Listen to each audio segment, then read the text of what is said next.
கர்த்தருடைய பரிசுத்த நாமத்திற்கு ஸ்தோத்திரம் உண்டாவதாக.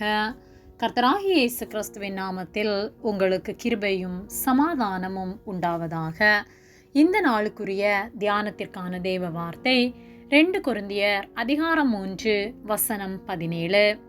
கர்த்தரே ஆவியானவர், கர்த்தருடைய ஆவி எங்கேயோ அங்கே விடுதலையும் உண்டு. பிரியமானவர்களே, கர்த்தருடைய பிள்ளைகளாகிய நாம் கர்த்தருடைய வார்த்தைகளை கைக்கொண்டு அவருக்கு பிரியமாய் வாழ வேண்டும். அவர் நம்மில் வாசம் செய்யத்தக்க பரிசுத்த வாழ்க்கை நாம் வாழ வேண்டும். 2 கொரிந்தியர் 3:17 கர்த்தரே ஆவியானவர், கர்த்தருடைய ஆவி எங்கேயோ அங்கே விடுதலையும் உண்டு என்று சொல்லப்பட்டுள்ளது.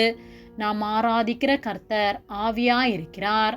அவருக்கு ரூபமில்லை.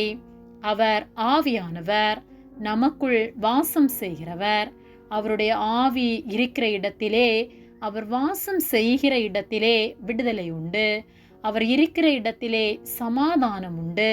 ஒருவேளை நாம் மிகவும் போராட்டத்தோடு சமாதானத்தை இழந்து விடுதலை இல்லாமல் காணப்படுகின்றோமா? கர்த்தரை நோக்கி கூப்பிடுவோம்.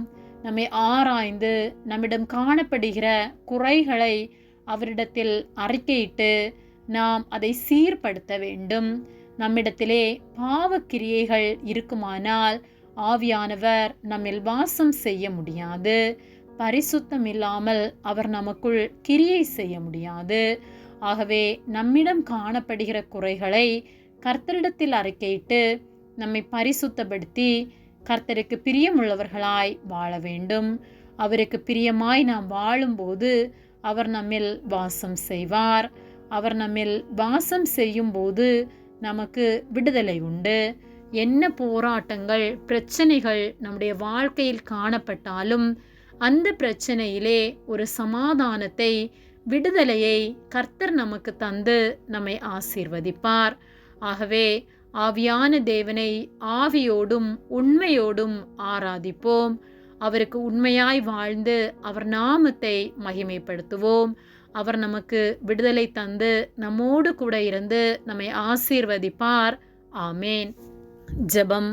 எங்களை அதிகமாக நேசித்து வழிநடத்தி வருகிற எங்கள் அன்பின் பரிசுத்த பிதாவே, இந்த நாளையும் நாங்கள் காணும்படியாக நீர் எங்களுக்கு ஜீவனை தந்து தயவு பாராட்டி எங்களை பாதுகாத்து பராமரிக்கிற உம்முடைய அன்பிற்காக நாங்கள் உமக்கு நன்றி செலுத்துகின்றோம்.